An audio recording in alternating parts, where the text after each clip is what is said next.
நமக்காக 2 கொரிந்தியரின் புத்தகம் 5ஆம் அதிகாரம் 17வது வசனத்தை அதாவது சத்தமாய் வாசிங்க. 2 கொரிந்தியர் 5ஆம் அதிகாரம் 17வது வசனம்.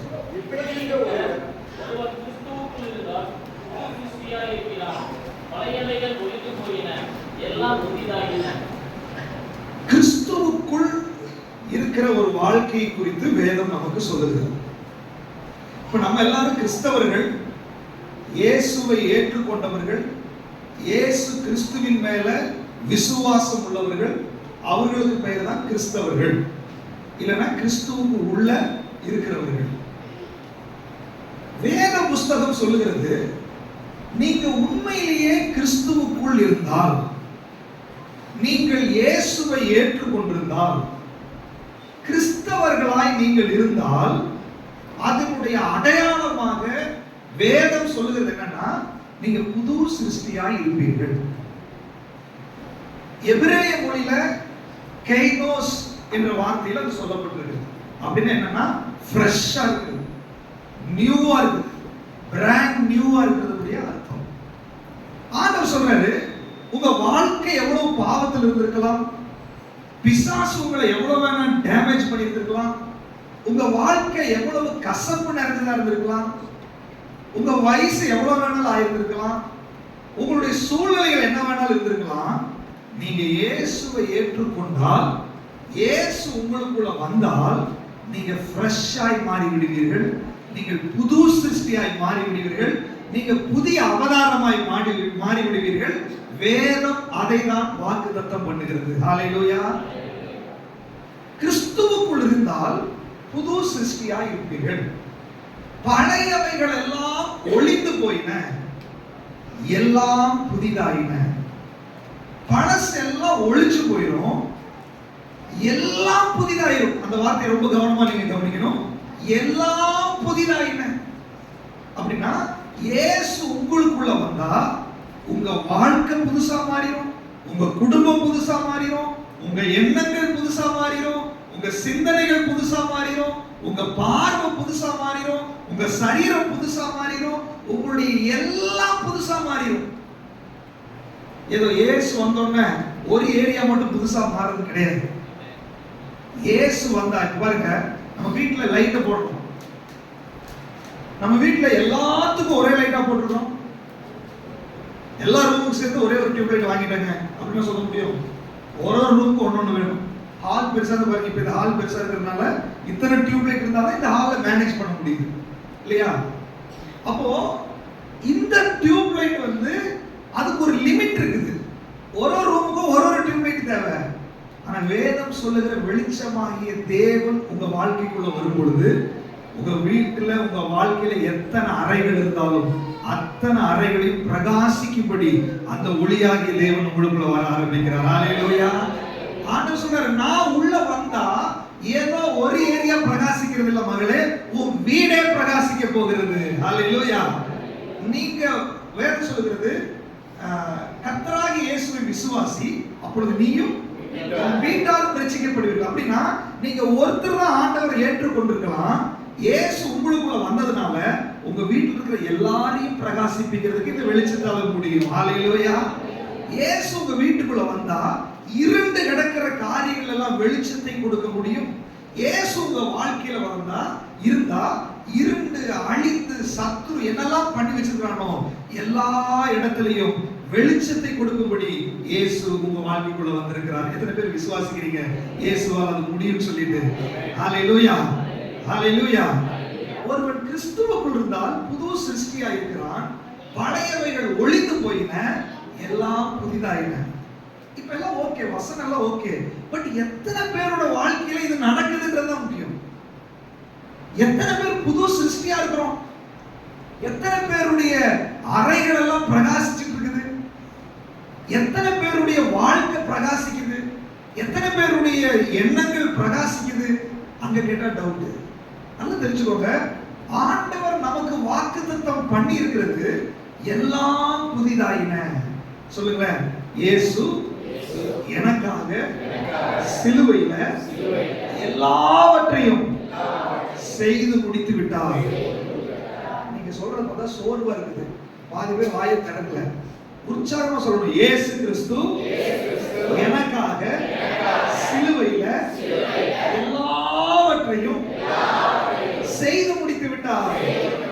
அந்த இயேசு எனக்குள் வந்ததால் என்னுடைய வாழ்க்கையில் எல்லாம் புதிதாகிவிட்டது. எல்லாம் புதிதாகிவிட்டது. பழையவைகள் ஒழிந்து போனது, எல்லாம் புதிதானது. இந்த அனுபவத்தில் இருக்கிறது தான் ஆண்டவர் நம்மை அழைத்திருக்கிறார்.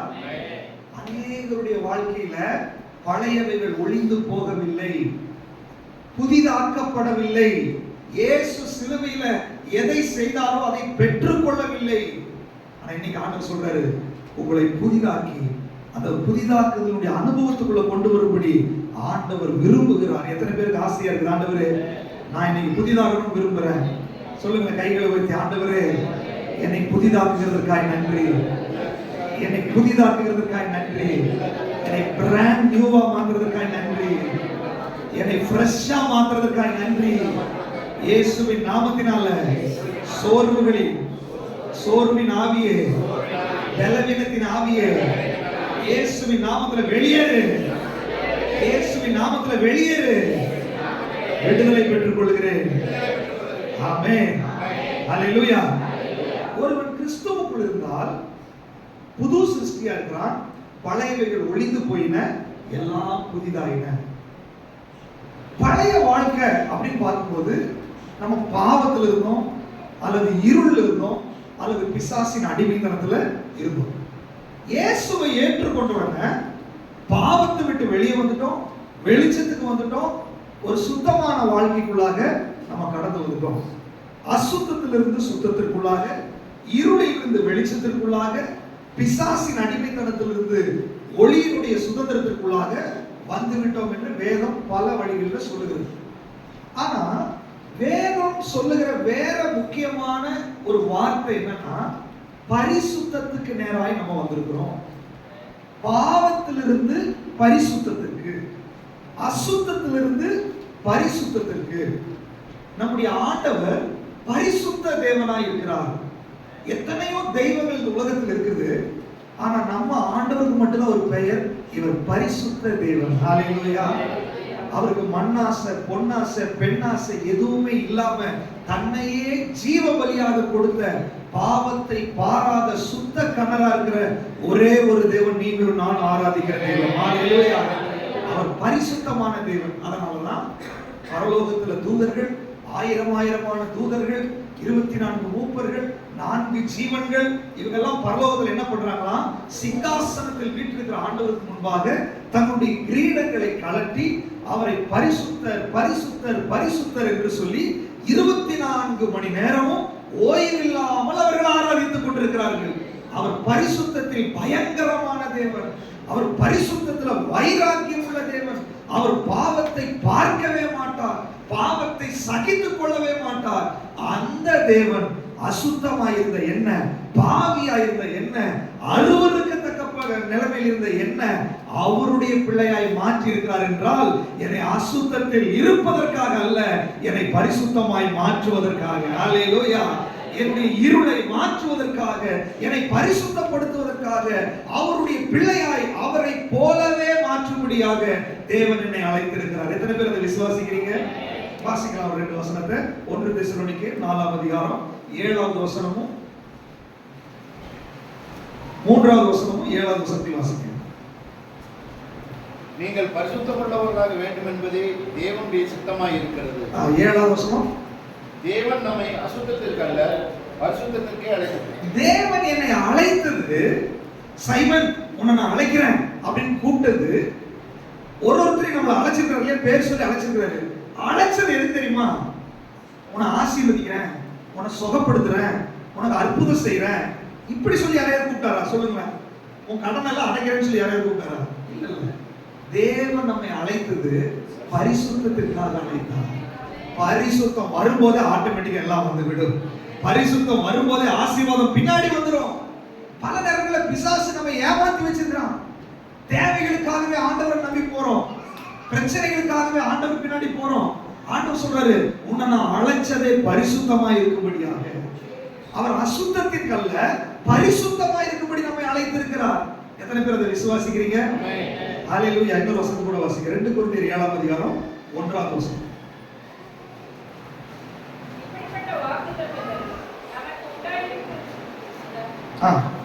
நமக்கு உண்டாயிருக்கிறபடினால் பிரியமானவர்களே, மாம்சத்திலும் ஆவியிலும் உண்டான எல்லா அசுத்தத்தையும் நீங்க நம்மை சுத்திகரித்துக் கொண்டு பரிசுத்தமாகுதலை தேவ பயத்தோடே பூரண புரிந்து. பரிசுத்தமாகுதலை தேவ பயத்தோட என்ன பண்ணணுமா? நல்லா கவனிச்சுக்கோங்க. கிறிஸ்தவ வாழ்க்கையினுடைய அடிப்படையான ரகசியங்களை குறித்து நம்ம பேசிட்டு இருக்கிறோம். இது ஏதோ உங்களை உற்சாகப்படுத்துறதுக்கோ, ஒவ்வொரு பிரசங்கங்கள் இருக்கலாம். ஆவியானவர் சில நேரத்தில் உங்களை உற்சாகப்படுத்துவார், சில நேரத்தில் உங்களை விடுதலையாக்குவாரு, சில நேரத்தில் உங்களை கட்டுகளை உடைப்பாரு. ஆனா அடிப்படையான சத்தியங்கள் உங்களுக்குள்ள போக வேண்டும் என்று சொல்லி ஆண்டவர் விரும்புகிறார்.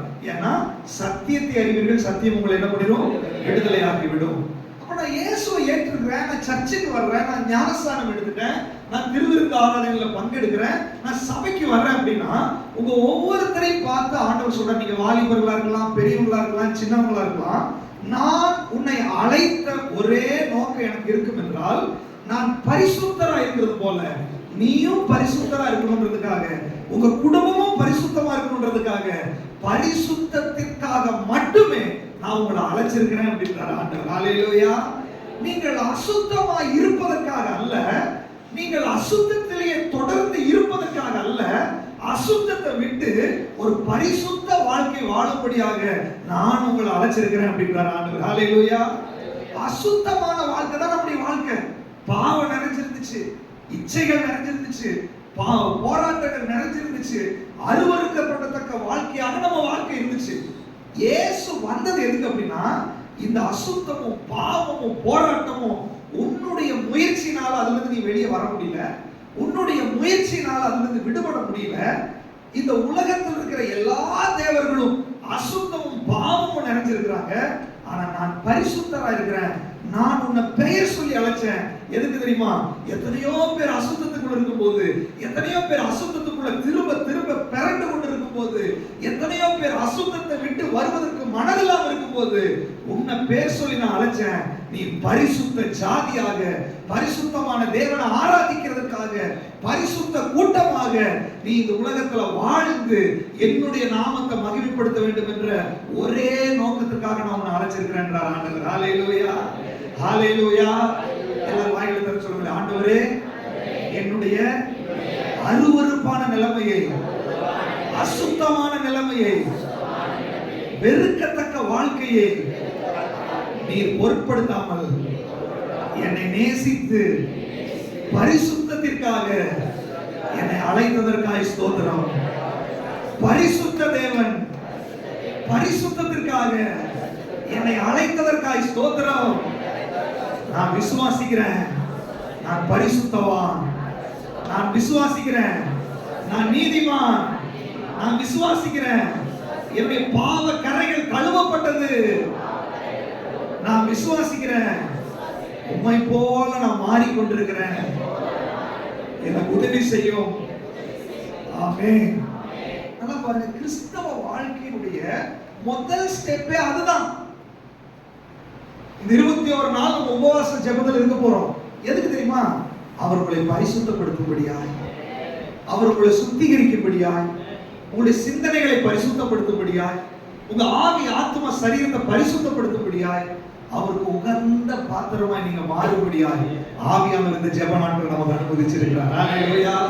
நம்முடைய ஆராதனைகள் எதற்கு? உங்களை பரிசுத்தப்படுத்தும்படியாய். உங்க தனி ஜெபம் எதற்கு? உங்களை பரிசுத்தப்படுத்தும்படியாய். வேத வாசிப்பு எதற்கு? உங்களை பரிசுத்தப்படுத்தும்படியாய்.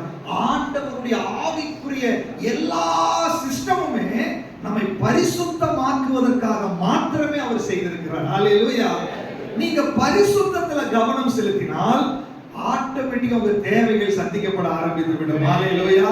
அதனால முதலாவது தேவனுடைய ராஜ்யத்தையும் நீதியையும் தேடுங்கள், அப்பொழுது இவைகள் எல்லாம் உங்களுக்கு கூட கொடுக்கப்படும். தேவ ராஜ்யம் எப்படி இருக்குது? அது பரிசுத்தமா இருக்குது.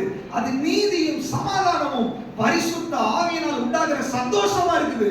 அப்படின்னா நீங்க அந்த பரிசுத்தத்தை தேடினால், அந்த நீதியை தேடினால், சுத்தமாய் வாழ்வதற்கு, பாவத்தை விட்டு பரிசுத்தமாய் வாழ்வதற்கு நீங்க விரும்பினா போதும், உங்க நன்மைகளும் ஆசீர்வாதமும் விடுதலையும் உங்களை பின்தொடர்ந்து வரும் என்பதில் சந்தேகமே கிடையாது.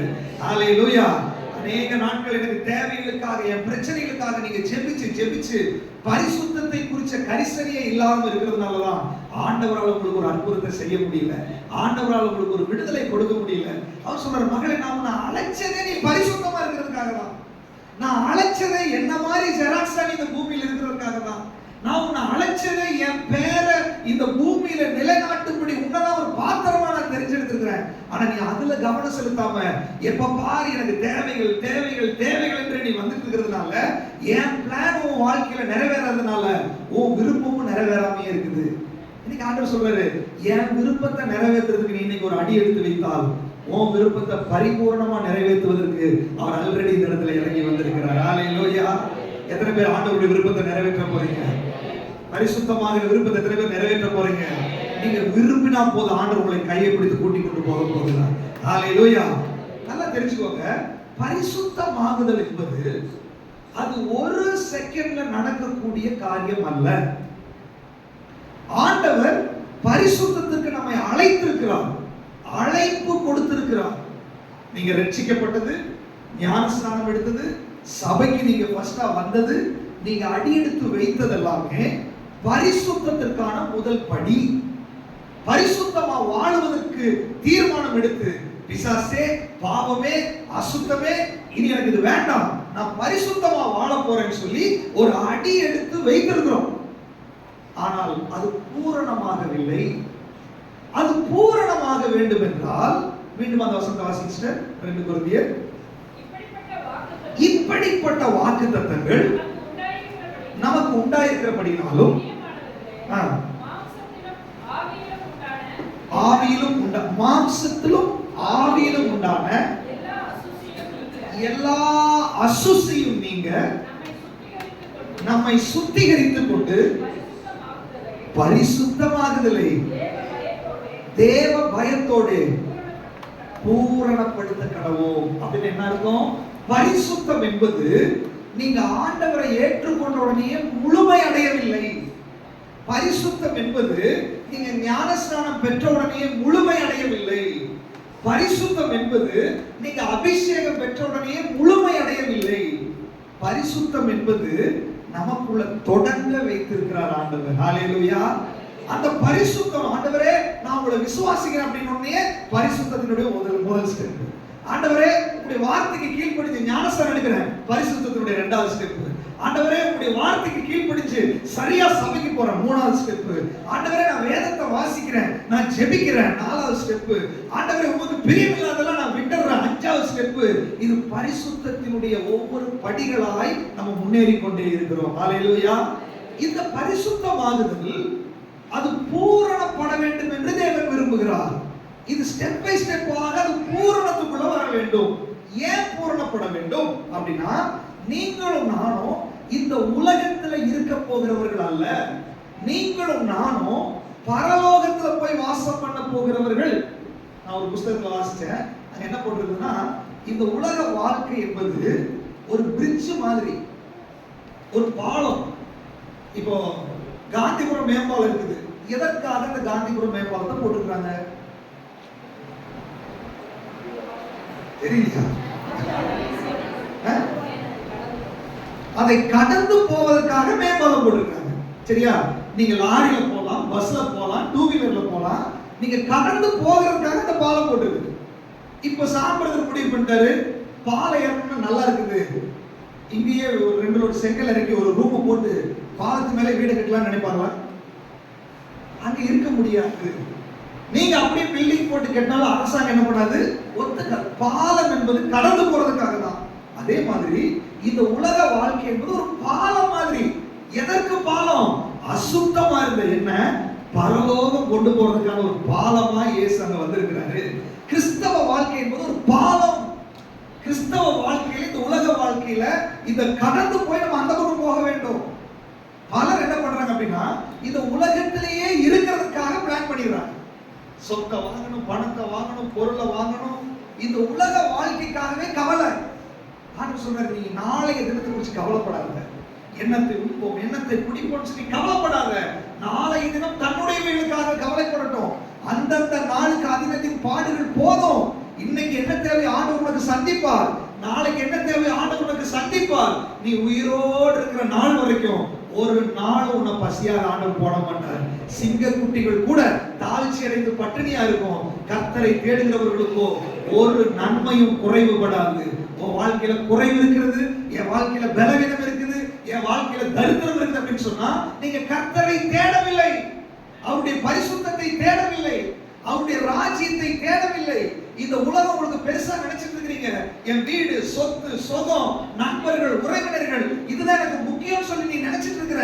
நீ முக்கியம் என்று நினைத்துக் கொண்டிருக்கிறதெல்லாம் உன்னை பரலோகம் போக விடாதபடி தடுக்கிற சத்துருவினுடைய ஆயுதமாய் இருக்கிறது.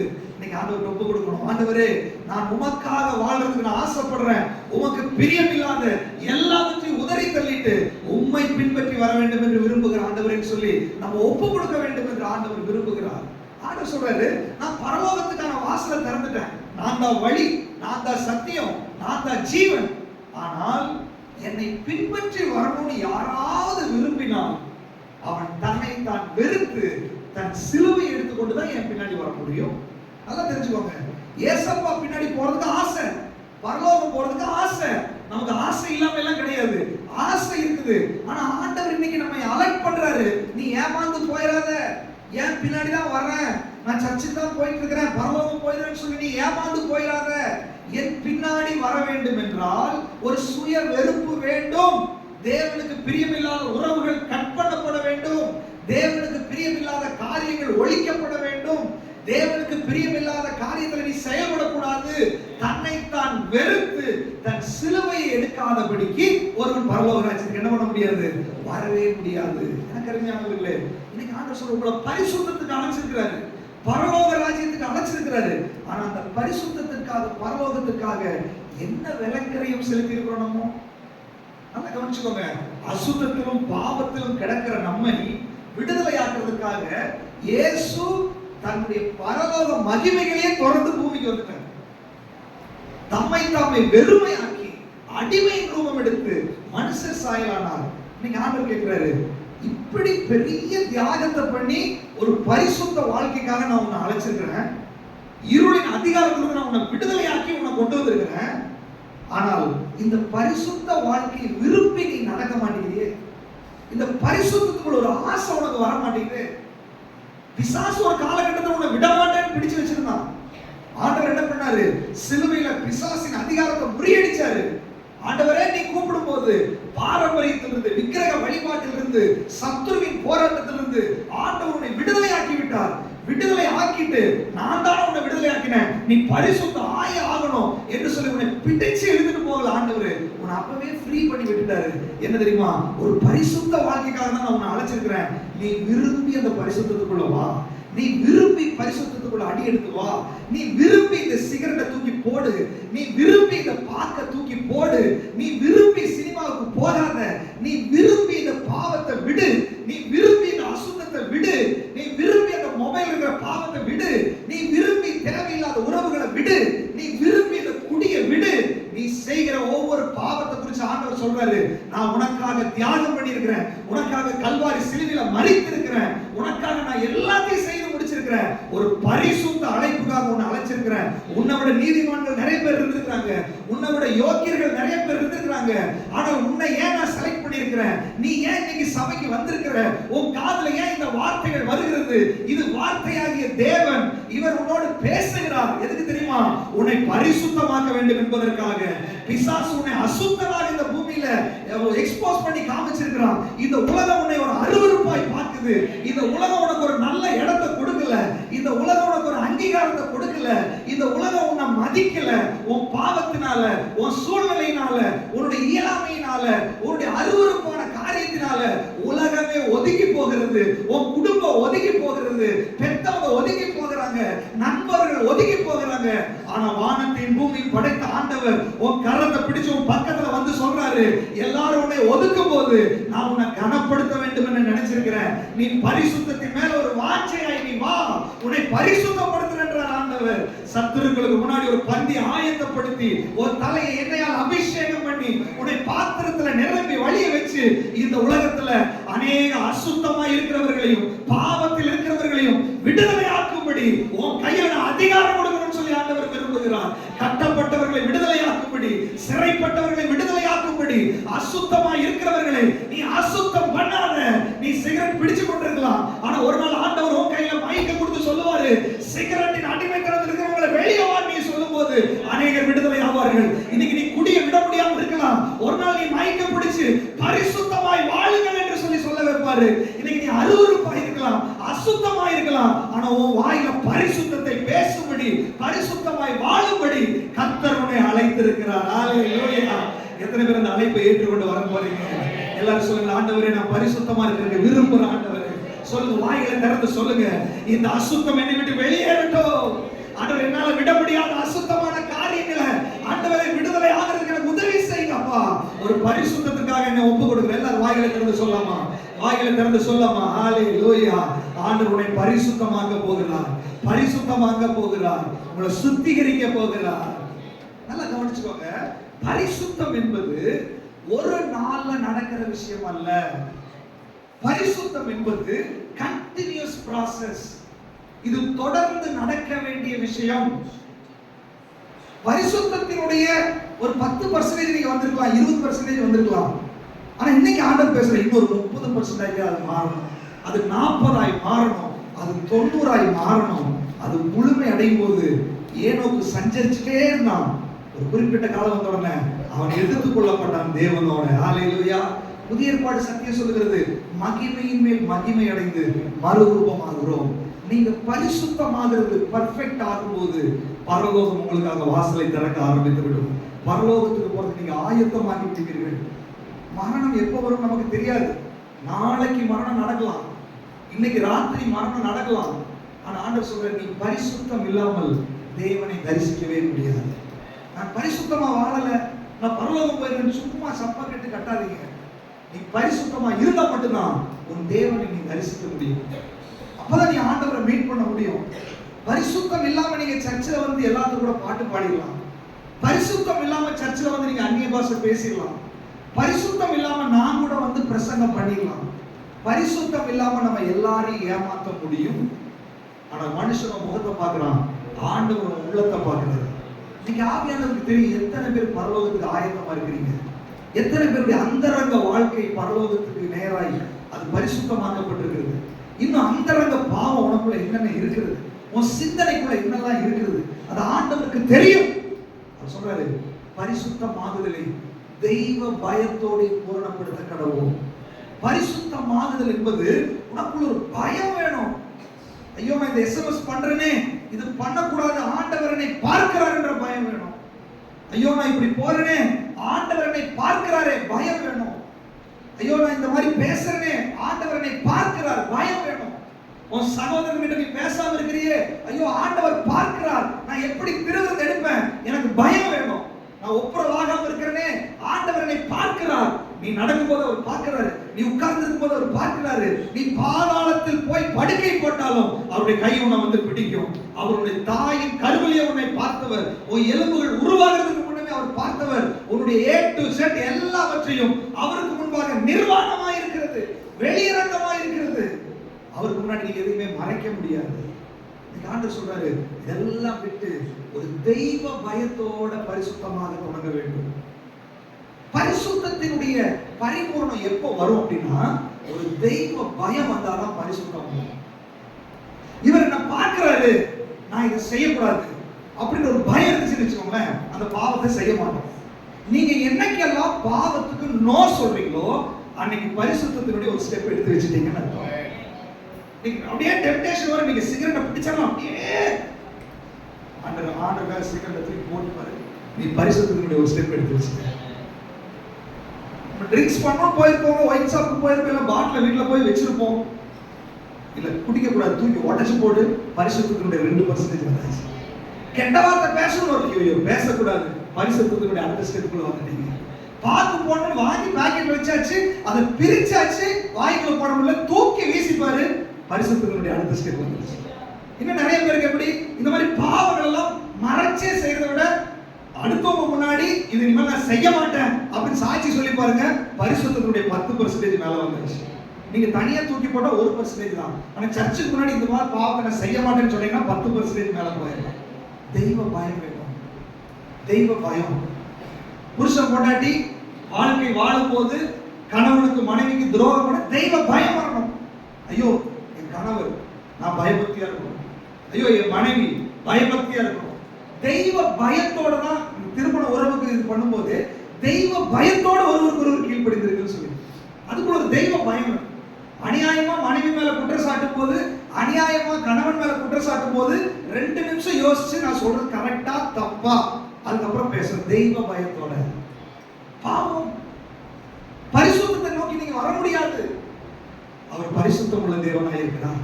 நம்ம குடும்பம் பரிசுத்தமா இருக்கணும்னு விரும்புறாரு. உன் தனிப்பட்ட வாழ்க்கை பரிசுத்தமா இருக்கணும்னு விரும்புறாரு. உன் அந்தரங்க வாழ்க்கை பரிசுத்தமா இருக்கணும்னு விரும்புறாரு. சபை பரிசுத்தமா இருக்கணும்னு விரும்புறாரு. அப்பதான் சபை இந்த உலகத்துல தாக்கத்தை ஏற்படுத்தும். பரிசுத்த கூட்டம் நடுவில் ஜொலித்திடும் சுத்த ஜோதியா இந்த பாடல் பாடுவோம் இல்லையா? அவர் பரிசுத்தருடைய கூட்டத்தின் நடுவில் உலாவுகிற தேவன். பல நேரங்கள் ஆவியானவர் உலாவ முடியலன்னா எங்கேயோ பரிசுத்த கேடுகள் இருக்கிறது. இஸ்ரவேல் நாட்டுல தேவன் அசைவாட முடியல. ஆகான் செஞ்ச ஒரு சின்ன பாவம், ஒரு பாவம், செத்த ஈக்கள் பரிமளக்காரனுடைய தைலத்தை நாணம் பண்ணிடும். நீ பாவம் பண்ணிட்டு வந்து சபையில உட்கார்ந்து நீ கர்த்தருக்கு கீழ்ப்படியாம, பரிசுத்தத்தை குறித்து கரிசனை இல்லாம, தெய்வ பயம் இல்லாம, ஊழியக்காரங்க சொல்றதையும் கேட்கறது இல்ல, வசனத்துக்கும் கீழ்ப்படிகிறது இல்ல, நான் ஏன் விருப்பப்படிதான் நான் வாழ்வேன்னு சொல்லிட்டு நீ ஒரு தீர்மானம் பண்ணி வரும்போது இருதயம் கடினம், பரிசுத்தத்துக்கு எதிர்த்து நிற்கிறாய்.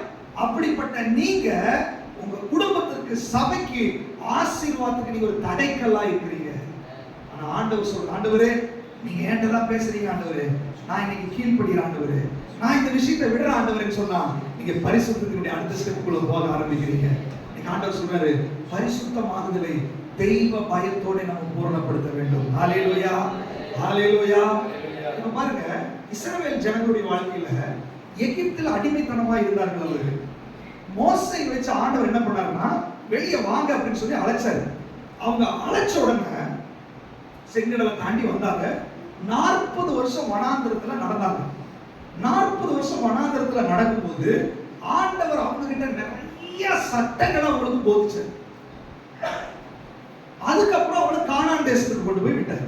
நல்லா கவனிச்சுக்கோங்க, எகிப்து என்பது பாவ அடிமைத்தன வாழ்க்கை, அசுத்தமான வாழ்க்கை. அப்ப எகிப்துல இருந்து இஸ்ரவேல் ஜனங்களை வெளியே கொண்டு வந்தது. அது மாதிரி நம்மையும் பாவ வாழ்க்கையிலிருந்து ரட்சிப்புக்கு நேராக கொண்டு வந்துட்டாரு. 40 வருஷம் இஸ்ரவேல் ஜனங்களை நியாய பிரமாணத்தை கொண்டு, கற்பனைகளை கொண்டு, பலி முறைமைகள், சடகாச்சாரங்கள் இதெல்லாம் கொடுத்து அவங்கள பிஸி பண்ணி வச்சிருந்தார் ஆண்டவர். இஸ்ரவேல் ஜனங்கள், நீங்க பழைய பாடலாம் வாசிச்சிருக்கீங்க, லேவியராகமம் புஸ்தகம், யாத்திரையாகமம், எண்ணாகமம், உபாகமம் இதெல்லாம் வாசிச்சு பார்த்தீங்கன்னா நிறைய பலிகள், நிறைய சடகாச்சாரங்கள், மாதந்தோறும் வாரந்தோறும் வருஷந்தோறும் பண்ணுகிற பலிகள், பண்டிகைகள் நிறைய இருக்கும். நிறைய நியமங்கள், பிரமாணங்களை கொடுக்கப்பட்டது. எதுக்கு தெரியுமா? இவன் 430 வருஷம் 4 ஜெனரேஷன் அடிமையா இருந்தான் இல்லையா, அவன் அதெல்லாம் மறந்து இந்த ஆண்டவரை சேவிக்கணும், அவருடைய எண்ணம் தான் இவர் மைண்ட்ல இருக்கணும், அவருடைய செயல்கள் அவருக்குள்ளாக தான் இருக்கணும் என்பதற்காக 40 வருஷம் ட்ரைனிங் கொடுத்தார். பரிசுத்தமாகிற ப்ராசஸ். அந்த பரிசுத்தமாகிற ப்ராசஸ் முடிஞ்ச உடனே பாலும் தேனும் ஓடுகிற கானான் தேசத்துக்குள்ள கொண்டு போய் விட்டுட்டார் ஆண்டவர்.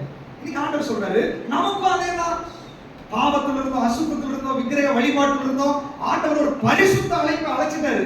அழைச்சு அன்னைக்கு மோசேயை கொண்டு பிரமாணங்களை கொடுத்தது மாதிரி இன்னைக்கு நமக்கு வேத புஸ்தக வார்த்தைகளை கொண்டு, சபையை கொண்டு, ஊழியக்காரர்களை கொண்டு, தீர்க்கதரிசிகளை கொண்டு ஆவியானவர் நம்மோடு பேசிக்கொண்டே இருக்கிறார். இஸ்ரவேல் ஜனங்களுக்கு என்ன பண்ண தெரியுமா? இந்த 40 வருஷமும் இவன் மைண்ட் ஃப்ரீயா இருந்துச்சுன்னு சொன்னா எகிப்தை பத்தி நினைச்சிருவான். இவன் மைண்ட் ஃப்ரீயா இருந்துச்சுன்னா எகிப்து இவன் மைண்டுக்குள்ள வந்துரும். அதனால எப்போது இவனுக்கு சடகாச்சாரங்களை கொடுத்தார் ஆண்டவர். பலி போடணும், எப்போதும் நீ நியாயப்பிரமாணம் உன் வாயில் இருக்கணும், உன் கையில் இருக்கணும், உன் நெத்தியில் இருக்கணும், உன் வீட்டு நிலைக்காவது பூசப்பட்டிருக்கணும், உன் பிள்ளைகிட்ட நீ அதை பேசணும், நீ பலியிடணும்.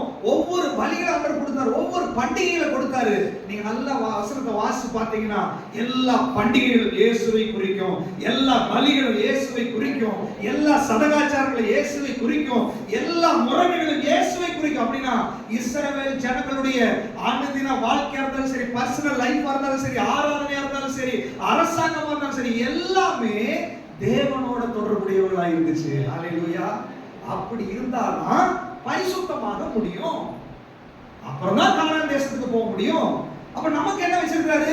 சபையை வைத்திருக்கிறார், வேதத்தை கொடுத்திருக்கிறார், ஜெப வாழ்க்கையை கொடுத்திருக்கிறார், ஆராதனையை கொடுத்திருக்கிறார், விசேஷித்த கூட்டங்களை கொடுத்திருக்கிறார். எதற்கு? உன் மைண்டுக்குள்ள உலகம் வரக்கூடாது, நீ விட்ட பாவம் திரும்ப உள்ள வரக்கூடாது, திரும்ப பழைய வழிபாடுகளுக்கு போகக்கூடாது, உன் சுபாவம் மாறணும், உன் பேச்சு மாறணும், உன்னுடைய நடவடிக்கைகள் மாறணும், உன் நடை உடை பாவனை மாற வேண்டும் என்று சொல்லி ஆண்டவர் சபையையும் வசனத்தையும் ஆராதனைகளை வைத்திருக்கிறார். ஆனால் நான் அதை அலட்சியப்படுத்தும் போது, நான் சபைக்கு வராமல் இருக்கும் போது, நான் வேதத்தை கையில் எடுக்காமல் இருக்கும் போது, நான் கர்த்தருடைய வார்த்தைக்கு கீழ்ப்படியாமல் இருக்கும் போது என்ன நடக்குது தெரியுமா? பரிசுத்தமாகுதல் தாமதமாகிறது.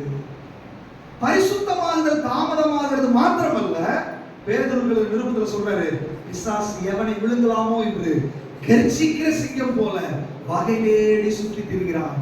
அவன் எப்போ தேவ பிள்ளைங்க வேதம் வாசிக்காம இருக்கிறாங்க, எப்ப தேவ பிள்ளை ஆராதனைக்கு போகாம இருக்கிறாங்க, எப்ப ஜெபிக்காம இருக்கிறாங்க, அப்ப அட்டாக் பண்றதுக்கு அவன் ஆயத்தமா இருக்கிறான். நல்லா பாருங்க, இப்ப வேதத்தை ஃபுல்லா வாசிக்கிறீங்க.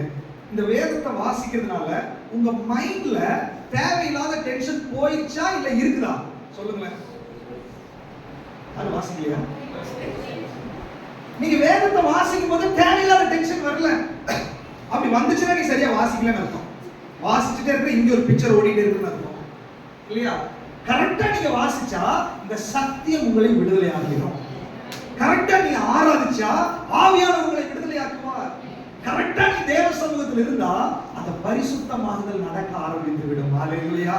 இன்னைக்கு ஆண்டவர் சொல்றாரு, இது எதையுமே நீ உதாசீனப்படுத்தாத.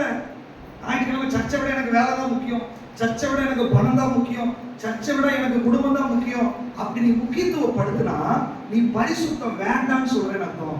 உன்னால பரிசுத்தமா வாழ முடியாது, உன் குடும்பம் ஆசீர்வதிக்கப்பட முடியாது. நான் எழுதி வேணா வச்சுக்கோங்க, சபைக்கு வராம 1 லட்சம் கூட உனக்கு வருமானம் வரட்டும், 2 லட்சம் உனக்கு செலவா மாறும். ஒரு 10 லட்சம் நீங்க சம்பாதிச்சிட்டீங்கன்னு வச்சுக்கோங்க, உன் வாழ்க்கையில அந்த 10 லட்சத்தை அனுபவிக்கிறதுக்கு நிம்மதியே இருக்காது. நீ சபைக்கு வரலன்னா வீட்டுல சண்டை வெடிச்சிடும், சபைக்கு வரலன்னா கணவன் மனைவி பிரச்சனை வரும், சபைக்கு வரலன்னா தரித்திரம் வரும். காரணம், ஆண்டவர் உன்னை வேதனைப்படுத்துறது இல்லை, நீ ஆண்டவர்கிட்ட வராதனால சர்ப்பம் உள்ள பூந்துருச்சுன்னு அர்த்தம். நீ தேவ சமூகத்துக்கு வரலன்னா அந்த கேப்ல உள்ள வர்றதுக்கு பிசாசு ரெடியாக இருக்கான். கருமையானவர்களே, ஆண்டவருடைய சமூகத்துக்கு முக்கியத்துவம் கொடுங்க, தேவ சமூகத்துக்கு வர்றதுக்கு முக்கியத்துவம் கொடுங்க. இது இல்லாம தேவனால் உங்களை ஆசீர்வதிக்க முடியாது. நீங்க நினைச்சிட்டீங்க இதெல்லாம் நம்ம பண்ண வேண்டாம், பாஸ்டர் ஜெபம் பண்ணுங்க அவரு ஜெபம் பண்ண. பாஸ்டர் என்ன இருக்குது? பாஸ்டர் கிட்ட ஒண்ணும் இல்ல, அவர் ஒரு கருவி மட்டும்தான். நீங்க ஆயத்தமா இருந்தா பாஸ்டரே தேவையில்லை, ஆண்டவரே இறங்கி வந்து விடுவாங்க. நீ ஆயத்தமா இருந்தா உன் வீட்டுக்குள்ள அற்புதம் நடக்கும், நீ ஆயத்தமா இருந்தா உன் ஜெபம் கேட்கப்படும், நீ ஆயத்தமா இருந்தா உனக்கு விடுதலை நடக்கும். எனக்கு அருமையானவர்களே, பரிசுத்தமாகுதலை தெய்வ பயத்தோட பூர்ணப்படுத்த வேண்டும். அந்த தெய்வ பயம் நமக்குள்ள வேண்டும். அப்பதான் கானான் தேசத்துக்குள்ள போக முடியும். வேதத்தை நீங்க வாசிச்சு பாத்தீங்கன்னா இஸ்ரவேல் ஜனங்களை அற்புத அடையாளத்தோடு தேவன் நடத்தி கொண்டு வந்தார். ஆனா எத்தனை பேர் கானான் தேசத்துக்குள்ள போனாங்க? 2 பேர் தான். எல்லாரும் வனாந்திரத்தில் அழிக்கப்பட்டார்கள். இன்னைக்கு ஆண்டவர் இதை திருஷ்டாந்தமாய் நமக்கு எழுதியிருக்காரு. இன்னைக்கு எல்லாம் ஒண்ணா ஆராதிக்கிறோம், ஒண்ணா சந்தோஷப்படுறோம், ஒண்ணா சாப்பிடுறோம், எல்லாம் ஓகே. பட் எத்தனை பேர் ஒண்ணா பரலோகம் போறோம்ன்ற நம்பிக்கை உங்களுக்கு இருக்குது? வேதம் சொல்லுகிறது, அன்னைக்கு இஸ்ரவேல் ஜனங்கள் எல்லாரையும் தான் விடுதலை பண்ணாரு, எல்லாருக்கும் தான் செங்கடல் பிளந்துச்சு, எல்லாருக்கும் தான் மேகஸ்தம்பம், அக்கினி ஸ்தம்பம், வாக்குத்தத்தங்கள், பிரமாணங்கள் எல்லாம் இருந்துச்சு. ஆனா எல்லாரும் செத்து போயிட்டான். ஆண்டவர் சொல்றாரு, நீ சபைக்கு வர்ற, ஆராதிக்கிற, பாப்டிசம் எடுத்தாச்சு, அபிஷேகம் பெற்றாச்சுன்றதுக்காக நீங்க பரலோகம் போயிடுன்னு தப்பா கணக்கு போடுறாதீங்க. நீ பரிசுத்தம் இல்லாமல் தேவனை தரிசிக்க முடியாது. இன்னும் வாழ்க்கையில் இருக்கிற பாவம் உன்கிட்ட சொல்லுது, நீ பரலோகம் போக மாட்டே அப்படின்னு சொல்லி. உன் கையில் இருக்கிற சிகரெட் சொல்லுது நீ பரலோகம் போக மாட்ட. உன் கையில் இருக்கிற பாட்டு சொல்லுது நீ பரலோகம் போக மாட்ட. நீ பார்க்கிற அந்த சினிமா சொல்லுது நீ பரலோகம் போக மாட்ட. நீ வாயில பேசுற கெட்ட வார்த்தை சொல்லுது நீ பரலோகத்துக்கு யோகியதை கிடையாது. உன்னுடைய கால்கள் சபைக்கு வராம வேற எங்காவது போகும்போது உன்னை பார்த்து சொல்லுகிறது நீ நரகத்தை நோக்கி போயிட்டு இருக்கிற அப்படின்னு நீ புரிந்து மனம் திரும்புன்னு சொல்றார் ஆண்டவர். அவருடைய பரிசுத்தத்திற்கு அழைத்திருக்கிறார். பரிசுத்தம் இல்லாமல் ஒருவனும் தேவனை தரிசிக்கவே முடியாது. நீங்க ஆண்டவர்கிட்ட ஒப்புக்கொள்ளுங்க. ஆண்டவரே, அந்த பரிசுத்தமாகுதல் பூரணப்படுவதற்கு என்னுடைய ஒத்துழைப்பு உங்களுக்கு தேவை. நான் பரிபூர்ணமா ஒத்துழைக்கிறேன் ஆண்டவரே. உங்க ஒத்துழைப்பு இல்லாம ஆண்டவரால் அந்த ஆபரேஷன் பண்ண முடியாது. நீங்க விட்டு கொடுக்காம ஆண்டவரால் அதை செய்ய முடியாது.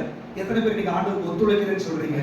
சொல்லுங்களேன் வாய்களை திறந்து. ஆண்டவரே, என்னை பரிசுத்தமாக்குவதற்கு, பூரணப்படுத்துவதற்கு என்னை பரிபூர்ணமாய் விட்டு கொடுக்கிறேன். என்னை பரிபூர்ணமா விட்டு கொடுக்கிறேன். என்னை பரிசுத்தமாக்குங்க ஆண்டவரே, பரிபூர்ணப்படுத்துங்க ஆண்டவரே. ஆமென். ஹல்லேலூயா. வேகமாக வசனத்தை வாசிங்க. எபேசியர் 4ஆம் அதிகாரம் 22வது வசனம்.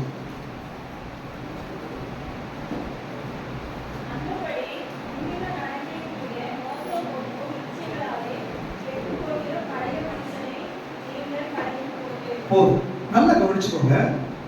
பரிசுத்தமாகுதலுக்கு 2 விதமான காரியம் ரொம்ப முக்கியம். கானான் தேசத்துக்கு போவதற்கு 2 ஸ்டேஜ் ரொம்ப முக்கியம். பரலோக ராஜ்யம் போவதற்கு 2 ஸ்டேஜ் ரொம்ப ரொம்ப முக்கியம். இஸ்ரவேல் ஜனங்கள் கானான் தேசத்துக்கு போறதுக்கு எகிப்தை விட்டு வனாந்திரத்துக்கு மாறினார்கள். அப்படின்னா பிளேஸ் சேஞ்ச் ஆகணும். ஆபிரகாம் ஆண்டவர் அழைக்கும் போது நீ உன் இனத்தையும் உன் ஜனத்தையும் விட்டு நான் உனக்கு காண்பிக்கும் தேசத்துக்கு என்ன பண்ணு போ. அப்படின்னா பரிசுத்தம் ஆகிறதுக்கு நீங்க பண்ண வேண்டிய முதல் காரியம் பிளேஸ் சேஞ்ச் ஆகணும், சிச்சுவேஷன் சேஞ்ச் ஆகணும், அட்மாஸ்பியர் சேஞ்ச் ஆகணும். அப்படின்னா உன்னை பாவத்துக்குள்ள இழுக்கிற, உன்னை பாவம் செய்ய வைக்கிற அந்த சூழலை விட்டு நீதான் மாறணும்ன்றாங்க. அதான் மனம் இருக்குது. நீ பாவ சூழ்நிலைக்குள்ளே உட்கார்ந்து எனக்கு விடுதலை கொடுங்க விடுதலை கொடுங்கன்னு அது நடக்குது. ஆண்டவர் சொல்றாரு எகிப்தை விட்டு கிளம்பு, அவ்வளவுதான். ஒரே ராத்திரியில எல்லாரும் கிளம்பி வந்துட்டாங்க. ஆபிரகாம் சொன்னார் உன் இனத்தையும் ஜனத்தை விட்டு நான் உனக்கு காண்பிக்கும் தேசத்துக்கு போ. உடனே கிளம்பிட்டான். அவனை பெரிய ஜாதி ஆக்கினார். இன்னைக்கு ஆண்டவர் சொல்றாரு நீ பரிசுத்தமாகணும், பரலோகம் போகணும், ஆண்டவருடைய ஆசீர்வாதங்களை பெற்றுக்கொள்ள வேண்டும் என்றால் முதல் காரியம் நீங்க செய்ய வேண்டியது உங்களை பாவத்துக்குள்ளாக வைக்கிற இடத்தை விட்டு நீ மாறு. உன்னை பாவம் செய்ய வைக்கிற நண்பர்களை விட்டு நீ மாறு. நீ உன்னை பாவத்துக்குள்ள இழுக்கிறது சொந்த பல்லமா இருந்தாலும் பரவாயில்ல, நண்பர்களா இருந்தாலும் பரவாயில்ல, ஆவிக்குரியவங்களா இருந்தாலே கூட பரவாயில்ல, அதை விட்டு நீ மாறு. இது உன்னுடைய முடிவு, இது எனக்கு வேண்டாம். அதான் தன்னை வெறுத்து தன் சிலுவை எடுக்கிறது. பல நேரங்களில நம்ம வாழ்க்கையில டிஸ்டர்ப் ஆகிற நபர்கள் நமக்கு தெரியும். இவங்க போன் பண்ணாலே நமக்கு டென்ஷன் ஆகுது, இவங்க பேசினாலே வீட்டுல சண்டை வருது, இங்க போனாலே நமக்கு பிரச்சனை ஆகுது, இதை செஞ்சாலே நமக்கு பிரச்சனை ஆகுது, நமக்கு நிறைய தெரியும். இன்னைக்கு பேரை எழுதி இப்பவே ஆவியானவர் கொடுக்கும்போது அந்த பேரை எழுதி வச்சிருக்காங்க. எழுதி வச்சு இயேசுவின் நாமத்தில் இனிமேல் இது தொடர்பை நான் கட் பண்றேன், இயேசுவின் நாமத்தில் இந்த உறவை நான் கட் பண்றேன், இயேசுவின் நாமத்தில் இந்த இடத்தை விட்டு நான் வர்றேன். நீங்க சொல்லுங்க, அதை செய்ய வைப்பாங்க. ஏன்னா வசனம் சொல்லுது உன்னோட போராடினவர்களை தேடியும் காணாது இருப்பார். உனக்கு தெரியல, வேஷம் போட்டு வர்றான் பிசாசு. அன்புன்ற ஒரு ஒரு காரியத்தை வச்சுட்டு அவங்க உன்னை அபகரிக்க வைக்கிறான். தந்திரவாளி பிசாசு. பிசாசு நேரடியெல்லாம் வரமாட்டான். நான் உன்னை வந்து பழத்தை சாப்பிட வைக்க போறேன், ஆண்டவர் விட்டு பிரிக்க போறேன்னு சொல்லி தானே இவன் வேண்டாம்னு சொல்லியிருப்பான். அதனால நீ தேவர்களை போல இருப்ப. சில பிசாசு பேசுறது நம்ம இருதயத்துக்கு ஆறுதலா இருக்கும். கணவன் பேசுறதை விட, மனைவி பேசுறதை விட, சபையில பேசுறதை விட, ஊழியக்காரங்க பேசுறதை விட சில பிசாசுகள் பேசுறது ஆறுதலா இருக்கும்.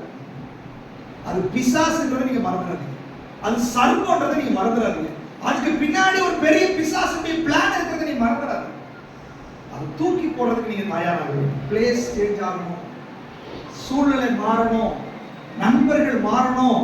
இது ஆண்டவர் மாற்ற மாட்டாரு, அவர் அழைக்கிறார். நீ வா, எகிப்தை விட்டு வா, உன் இனத்தை விட்டு வா, உன் ஜனத்தை விட்டு வா, உன்னுடைய காரியங்களை விட்டு நீ வா. ஆண்டவர் உன்னை அழைக்கிறார். ஆனா வர்றதுக்கு நீங்க தயாரா இல்லைன்னா உங்களை விடுவிக்கிறதுக்கு ஆண்டவரால முடியாது. எத்தனை பேர் தயாரா இருக்கிறீங்க? எதை வேணாலும் விட்டுட்டு பரிசுத்தத்துக்கு நான் வர்றேன்னு சொல்றவங்க எத்தனை பேர் ஆயத்தமா இருக்கிறீங்க? சொல்லுங்க. நிறைய பேர் சொல்லவே இல்லை. அவங்களுக்கு விருப்பம் இல்லை போல. உனக்கு விருப்பம் இல்லைன்னா ஆண்டவர் அழைக்க மாட்டார், விரும்புகிறவங்க தான் அழைக்கிறார். சொல்லுங்க. ஆண்டவர் உங்களுக்கு பிரியமில்லாத இடம், உங்களுக்கு பிரியமில்லாத நண்பர்கள், உங்களுக்கு பிரியமில்லாத உறவினர்கள் எல்லாத்தையும் விட்டுட்டு வர்றதுக்கு நான் தயாரா இருக்கிற ஆண்டவரே. சில நேரத்தில் ஆண்டவர் வீட்டை கூட காலி பண்ணி வாங்க. நீ அங்க இருக்காத, குடி இருக்காத, காலி பண்ணு. கர்த்தருக்கு பிரியமில்லாத இடம் எனக்கு வேண்டாம், எகிப்து வேண்டாம், சோதம் குமரா வேண்டாம், நீ காலி பண்ணி. இன்னைக்கு செழிப்பா இருக்கும். ஒரு நாள் அக்கினி இறங்குவாங்க. அக்கினி இறங்கும்போது நீ அழுகக்கூடாது, அக்கினி இறங்கும்போது நீ புலம்ப கூடாது. இன்னைக்கு ஆவியானவர் சொல்லும் போது அவருடைய சத்தத்தை நீ கீழ்ப்படியணும். ஆண்டவர் உனக்கு எச்சரிக்கும் போது நீ இடத்தை காலி பண்ணு, சூழ்நிலையை மாறு. உன்னுடைய ஆவிக்குரிய வாழ்க்கை உன்னை உற்சாகப்படுத்துகிற, ஆவிக்குரிய வாழ்க்கையில நீ விடுதலையோடு இருக்கிற, உன்னை என்கரேஜ் பண்ற, உன்னை வசனத்துல வழி நடத்துற, உனக்குள்ள பக்தி விருத்தி உண்டாக்குகிற நண்பர்கள், சபை, உறவினர்கள், இதோட சேர்ந்து நீ வாழு. சில நேரத்துல உங்க ஆவிக்குரிய வாழ்க்கையில உங்களை வளர விடாத சபையே வேண்டாம். ஒருவேளை இந்த சபையில ஆவிக்குரிய வாழ்க்கையில உங்களால வளர முடியல, அடுத்த ஸ்டெப்ல போக முடியல, தைரியமா ஆராதனை முடிஞ்சோன்னா வாங்க, ஜெபம் பண்ணி அனுப்புறோம். நீங்க நல்ல ஆவிக்குரிய சபைக்கு போகணும். சபையா இருந்தாலும் சரி, யாரா இருந்தாலும் சரி, நமக்கு சுயநலம் வேண்டியதில்லை. ஆண்டவரே, நான் எப்படியாகிலும் பரலோக ராஜ்யம் வரணும், நான் எப்படி பரிசுத்தமாகணும் ஆண்டவரே, அது ரொம்ப முக்கியம். பிளேஸ் சேஞ்ச் ஆகணும். அதான் எபேசியர்ல வாசிச்சோம். முந்தின நடக்கைக்குரிய மோசம் போக்கும் இச்சைகளால் கெட்டு போகிற பழைய மனுஷனை நான் கலைச்சிடுறேன் அப்படிங்கிறாரா? நீங்க கலைச்சு போட்டு சொல்றாரா? யாரு? நீங்க தான் செய்யணும், நம்ம தான் செய்யணும். பல ஆண்டவரே இவங்க எனக்கு விடுதலை கொடுங்க, இதை எடுத்துருங்க, இதை மாத்திருங்க. பிரைடே மாத்தணும். நான் மாறுறேன், நான் ஸ்டெப் எடுக்கிற ஆண்டவரே, நான் திரும்புற ஆண்டவரே, நான் விடுற ஆண்டவரே, இப்படி சொல்லி பாருங்க. அவர்களை கரம் பிடிச்சு இழுத்து கொண்டு போய் விடுவாங்க. பல நாட்கள் நம்ம வந்து நீங்க மாத்துங்க மாத்துங்க மாத்துங்க, அவர் ஒரு நாள் மாத்த, இன்னும் 10 வருஷம் ஜெபம் பண்ணாலும் மாறாது. நீங்க முடிவு, ஆண்டவரே நான் மாறுற ஆண்டவரே, நான் மனம் திரும்புற ஆண்டவரே, நான் ஒரு ஸ்டெப் எடுக்கிற ஆண்டவரே, உங்களை மறுரூபப்படுத்துவதற்கு தேவன் வல்லமை உள்ளவராய் இருக்கிறார். ஹalleluya. அப்ப ஃபர்ஸ்ட் பிளேஸ் சேஞ்ச் ஆகணும். ரெண்டாவது, இந்த வனாந்தரத்துல 40 வருஷம் நியாயப்பிரமாணம், சதகாச்சாரம், பண்டிகை எல்லாம் இருக்குமா, அவன் மைண்ட் சேஞ்ச் ஆகணும். அதனால 12 சொல்ற மனம் புதிதாகிறதுனால மறுரூபமாகுங்கள். மனம் புதிதாக வேண்டும். பரிசுத்தமாகுதலுடைய அடுத்த ஸ்டெப் மைண்ட் சேஞ்ச் ஆகணும். பரிசுத்தமாகுதலுடைய அடுத்த ப்ராசஸ் கூட நம்ம வரணும். வாசிக்கலாம் யாத்திரையாகமம் புத்தகம் 15ஆம் அதிகாரம் 26வது வசனம். நீ உன் தேவனாகிய கர்த்தரின் சத்தத்தை கவனமாய் கேள். இப்ப பாருங்க, இஸ்ரவேல் ஜனங்கள் எகிப்தை விட்டு வந்துட்டாங்க. இப்போ அவங்களுக்கு சொல்றாரு, நீ உன் தேவனாகிய கர்த்தருடைய சத்தத்தை கவனமாய் கேட்டு. அவர் பார்வைக்கு செவ்வையானவைகளை செய்து. யார் பார்வைக்கு? நம்ம பார்வைக்கு, அவர் பார்வைக்கு? அவருக்கு எது செம்மையோ அதை செஞ்சு, அவர் கட்டளைகளுக்கு செவி கொடுத்து, அவருடைய கட்டளைகளுக்கு உன்னோட செவியை சாட்சி கொடுத்து, அவருடைய நியமங்கள் யாவையும் கைக்கொண்டால், அவருடைய நியமங்கள் யாவையும் நீ கைக்கொண்டால், நான் எகிப்தியருக்கு வரப்பண்ணின வியாதிகளில் ஒன்றையும் உனக்கு வரப்பண்ணேன். நானே உன் பரிகாரியாகிய கர்த்தர் என்றார். நானே உன் பரிகாரியாகிய கர்த்தர். பாருங்க கண்டிஷன் எப்படி போடுறது. நீ எகிப்தை விட்டு வந்துட்ட, நீ வனாந்தரத்துல நடக்கிற, நீ பாவத்தை விட்டு, வழிபாடுகளை விட்டு, சடங்காச்சாரங்களை விட்டு சபைக்கு வந்துட்டீங்க, ஞானஸ்தானம் எடுத்துட்டீங்க, எல்லாம் ஓகே, அபிஷேகம் பெற்றீங்க, எல்லாம் ஓகே. ஆனா சபையில இருக்கும்போது நீ செய்ய வேண்டிய மைண்ட் சேஞ்ச் பண்ண வேண்டிய ஒரு விஷயம் இருக்கிறது. நீ சரீரம் இருந்தாலும் மைண்ட் எல்லாம் எகிப்தில் இருக்க கூடாது. சரீரம் இருந்தாலும் சிந்தனையில பாவம் பண்ணிட்டு இருக்க கூடாது. அதுக்காக தான் ஆண்டவர் என்ன பண்றாரு, இஸ்ரவேல் ஜனங்கள் செங்கடலையே பிளந்து கொண்டு வந்த உடனே பயங்கர சந்தோஷமா விடுதலை ஆயாச்சு அப்படின்னு வந்தாங்க. ஆண்டவர் போய் நிறுத்திட்டு அவங்ககிட்ட தெளிவா சொல்றாரு. ஃபர்ஸ்ட் என்ன சொல்றாரு, கவனமாய் நீ கேட்கணும். கவனம் தேவை. ஆண்டவருடைய சத்தத்துக்கு நீ கவனமாய் செவி கொடுக்கணும். உலகத்துல நிறைய சத்தம் இருக்கிறது, அதற்குள்ள தேவ சத்தத்தை நீ பிரித்தெடுக்கிறதுக்கு தயாராகிக் கொள்ள வேண்டும். உன் காதுல கேட்கிற எல்லா இறைச்சலும் அது தேவ சத்தம் அல்ல. தேவ சத்தம் வந்தா உன்னை விடுதலை ஆக்கிறது. தேவ சத்தம் வந்தா உன்னை ஆறுதல் படுத்தும். தேவ சத்தம் வந்தா உன்னை உயிர்ப்பிக்கும். தேவ சத்தம் வந்தா உன்னை பரிசுத்தப்படுத்த ஆரம்பித்து விடும். ஹalleluya. நிறைய சத்தம் இருக்குது, நிறைய பேர் பேசுறாங்க, உன் போன்ல நிறைய பேர் பேசலாம், உலகத்துல நிறைய நாய்ஸஸ் இருக்குது. ஆனா ஆண்டவருடைய சத்தத்தை நீ கேட்க வேண்டும். செவி அதுக்கு போய், ஆண்டவரே உங்க சத்தத்தை கவனமா கேட்கறதுக்கு எனக்கு உதவி செய்யுங்க. கவனமா கேட்க. நிறைய நேரத்துல ஆண்டவர் வந்து நீ இங்கிருந்து இங்க போ அப்படின்ட்டாரு. போன வாரம் ஒரு ஊழியக்காரர் வந்திருந்தாரு திருவண்ணாமலையில இருந்து. நிறைய போராட்டம், மறுபடியும் நிறைய போராட்டம், நிறைய தடவை பேசணும். அதுக்கப்புறம் வந்திருந்தாரு, பாஸ்டர் எல்லாமே எல்லாம் சரியாச்சு, எல்லாம் பெரிய பிரச்சனையாச்சு, நிறைய ப்ராப்ளம் ஆயிடுச்சு, இப்போ நான் மறுபடியும் பழைய ஜெபத்துக்கு நான் வந்துட்டேன். பழைய ஜெபத்துக்கு வந்துட்டு ஆண்டவர் சொல்லி நீ எங்கிருந்து முடிச்சு அங்கிருந்து தொடங்கு அப்படின்னாரு. அப்ப நான் கேட்டேன், எங்கிருந்து தொடர்ந்து நீ அங்கிருந்தே வான்னு சொன்னார்ல, அதுக்கு கோயம்புத்தூர்ல இருந்து வர சொன்னார் ஆண்டவர். டக்குன்னு சரி இப்பதான் யோசிக்கிறது, கோயம்புத்தூரா எங்கே தெரியல. எங்க கடை ஊழியர் ஆரம்ப நாட்டில் கோயம்புத்தூர் கிளம்பி வந்தாச்சு. அங்க போய் பிரச்சனை எல்லாம் பண்ணிட்டு இப்ப எங்கிருந்து தொடங்கி அங்க வாங்க, இப்ப மறுபடியும் கோயம்புத்தூர் ஆள் வந்துருச்சு. அப்ப நிறைய நேரத்துல கவனமாய் அவருடைய சத்தத்தை கேட்கல. எங்கிருந்து தொடங்க அப்படின்னா, ஆண்டவரே எங்கிருந்து நீங்க சொல்றீங்க? அடுத்த கேள்வி கேட்கணும். ஆபிரகாம் உங்க இடத்தையும் ஜனத்தை விட்டு நான் உனக்கு காண்பிக்க தேசத்துக்கு போ அப்படின்ட்டாரு. இவர் கிளம்பி வந்துட்டாரு. அடுத்தது இன்ஸ்ட்ரக்ஷன் கொடுக்குறாரு. அப்ப ஆண்டவர் ஸ்டெப் பை ஸ்டெப்பா இன்ஸ்ட்ரக்ஷன் கொடுக்கிற ஆண்டவர். நீ கவனமா கேட்கணும். சாமுவேல் யாரோ பேசுறான்னு நினைச்சிட்டான். ஏலி சொல்றாரு, நீ கவனமா கேளு, சொல்லும் அடியே கேட்கிறேன், நீ சொல்றதே ஒரு கவனம், நீ கவனிச்சு கேளு, அவர் உன்கிட்ட பேச ஆரம்பிப்பாரு. அவன் சொன்ன, ஆண்டவரே நீங்க சொல்லும் அடியே கேட்கிறேன். ஏலியோட சரித்திரத்தை எங்க பேசிட்டு இருக்கிறாரு? இஸ்ரவேல் நாட்டோட சரித்திரத்தை பேசுறாரு. அப்படின்னா நீங்க சின்ன பிள்ளையா இருக்கலாம், அனுபவம் இல்லாத இதெல்லாம் விஷயம் இல்ல. ஆண்டவரே உங்க சத்தத்தை கவனமா கேட்கிற ஆண்டவர்னா அவர் உங்களுக்கு தெளிவாய் பேசுகிற ஆண்டவராக இருக்கிறார். ஹல்லேலூயா. அவர் உங்களை குழப்புகிறவர் அல்ல, உங்களை தெளிவாய் நடத்துகிற ஆண்டவர். ஹல்லேலூயா. அப்ப கவனமாய் கேட்கணும். அடுத்தது அவர் பார்வைக்கு. அப்ப எனக்கு நிறைய நல்லதா தெரியுது. என் கண்ணுக்கு இதை செஞ்சா நல்லா இருக்கும், இந்த பிசினஸ் ஆரம்பிச்சா நல்லா இருக்கும், இங்க போனா நல்லா இருக்கும், இந்த வீட்டுக்கு போனா நல்லா இருக்கும், இந்த வண்டியை வாங்கினா நல்லா இருக்கும், எல்லாம் எனக்கு தெரியுது. ஆனா நீ முழங்கால் போட்டு ஆண்டவருக்கு, ஆண்டவரே உமக்கு என்ன பிரியம், ஆண்டவரே உம்முடைய பார்வைக்கு என்ன பிரியம் அப்படின்னு சொல்லி அவருக்கு செம்மையானதை செய்ய வேண்டும். மூணாவது, அவருடைய கட்டளைகளுக்கு என்ன பண்ணணும்? நிறைய கட்டளைகள் இருக்குது. கட்டளை என்னது? இதை செஞ்சே ஆகணும், அதான் கட்டளை. அந்த கட்டளைகளுக்கு நீ என்ன பண்ணணுமாமா? செவி கொடுக்க வேண்டும். செவி கொடுக்கிறதுனா கீழ்ப்படி இருக்கு. அடுத்தது அவருடைய நியமங்களை என்ன பண்ணணும்? அப்போ உங்களுடைய அனுதின வாழ்க்கையில பிராக்டிக்கல் லைஃப்ல அவர் சொல்றதை நீங்க கடைபிடிக்க வேண்டும். இப்படி கடைபிடிச்சா அவர் சொல்றாரு, நான் உன்னுடைய பரிகாரியா இருப்பேன். உனக்கு என்ன பிரச்சனை வந்தாலும் சரி, என்ன போறோம் பாருங்க, எகிப்திற்கு வரப்படுற ஒரு அப்படின்னா கொடிய வியாதி நமக்கு வராது, அல்லது காம்ப்ளிகேட்டடான டிசீஸ் நமக்கு வராது. மற்றவர்கள் வர்ற மாதிரி வியாதியில நம்ம வருத்தப்பட மாட்டோம். வரும், போராட்டம் இருக்கும், பிரச்சனைகள் இருக்கும், ஆனா பரிகாரியம் இடத்துல வெளிப்பட ஆரம்பித்து விடுவார். ஹல்லேலூயா. நல்லா தெரிஞ்சுக்கோங்க, இந்த கொடிய வியாதிகளும் அந்த பரிகாரமும் நமக்கு, அந்த வியாதிகளுக்கு பரிகாரம் நமக்கு வரணும்னா இந்த 4 பாயிண்ட் ரொம்ப முக்கியம். நீ தேவனாகிய கர்த்தருடைய சத்தத்தை நீ கேட்கணும், அவருக்கு செம்மையானதை நீ செய்யணும், அவருடைய பார்வைக்கு அவருடைய கட்டளைகளுக்கு நீ கீழ்ப்படியணும், அவருடைய நியமங்களை நீ கை கொள்ளணும்.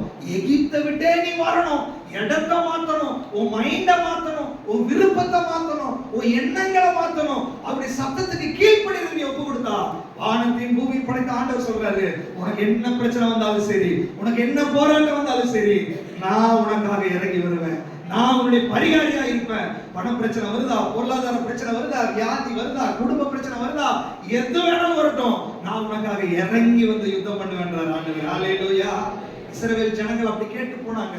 அவங்களுக்கு பகலில மேகஸ்தம்பம், இரவில அக்கினி ஸ்தம்பம், அவங்களுடைய பாதரட்சை தேஞ்சு போகல, வஸ்திரம் பழசாகல, கண்மலையை பிளந்து தண்ணீரை கொடுத்தாரு, தூதர்களுடைய அப்பத்தை கொடுத்தாரு, அற்புத அடையாளமாய் 40 வருஷம் அவர்களை நடத்தி கொண்டு போனார். அதே ஆண்டவர் உன் குடும்பத்தை அற்புத அடையாளமாய் நடத்துறதுக்கு ஆயத்தம் உள்ளவராய் இருக்கிறார். அதுக்கு முன்னாடி இந்த 4 பாயிண்ட் ரொம்ப முக்கியம். அவருடைய சத்தத்துக்கு நீ செவி கொடுக்க வேண்டும். பரிசுத்தமாகுதல் அதுலதான் தொடங்குது. இஸ்ரவேல் ஜனங்களை அந்த பரிசுத்தமாக்குற ப்ராசஸ்க்கு தான் இந்த 4 கட்டளைகளை கொடுத்தாரு. சில நேரத்துல இஸ்ரவேல் ஜனங்கள் உற்சாகமா வந்தாங்க, நேரம் மாறால போய் ரொம்ப கசப்பு, பெயின்ஃபுல் எக்ஸ்பீரியன்ஸ் ஆயிடுச்சு, அவங்களுக்கு கசப்பாயிடுச்சு. அந்த கசப்புல வச்சுதான் இதை டீச் பண்றாரு ஆண்டவர். நீ உற்சாகமா போனா நான் சொன்னதை கேட்க மாட்டேன் மகளே, நீ சந்தோஷமா இருந்தா என் பாதத்தில் நீ உட்கார மாட்டேன், அதனால ஒரு கசப்பை வச்சு நான் பரிகாரி என்பதை உனக்கு நான் வெளிப்படுத்த போகிறேன். அப்படின்னா நம்ம வாழ்க்கையில நடக்கிற சாதாரண பிரச்சனைகளா இருக்கட்டும், பெரிய பிரச்சனைகளா இருக்கட்டும், அவருடைய அனுமதி இல்லாம நமக்கு வர்றது இல்ல. அந்த பிரச்சனைக்கு மத்தியில் அவர்கிட்ட போய், ஆண்டவரே நீங்க முழங்கால் போட்டா அது எப்பேற்பட்ட பிரச்சனையா இருந்தாலும் அதை மாற்றி நமக்கு பரிகாரம் வருத்துவதற்கு அவர் நம்மோடு கூட இருக்கிறார். ஹல்லேலூயா. எத்தனை பேர் விசுவாசிக்கிறீங்க அவருடைய பரிகாரியாகிய கர்த்தர் அப்படின்னு? ஆனால் பரிசுத்தமாகுதலுடைய இரண்டாவது ப்ராசஸ் நமக்கு நடக்கணும். அது தெய்வ பயத்தோட பூரணப்படுத்த கடவுள் என்று வேதம் சொல்கிறது. இன்னைக்கு அந்த ஆவியானவர் அந்த புது சிருஷ்டியின் அனுபவத்துக்குள்ளாக இந்த பரிசுத்தமாகுதலை மையப்படுத்தி நம்மை நடத்த வேண்டும் என்று விரும்புகிறார். வாசிக்கிறேன் இன்னொரு வசனத்தை, ரோமர் 6ஆம் அதிகாரம் 19-22 வரைக்கும்.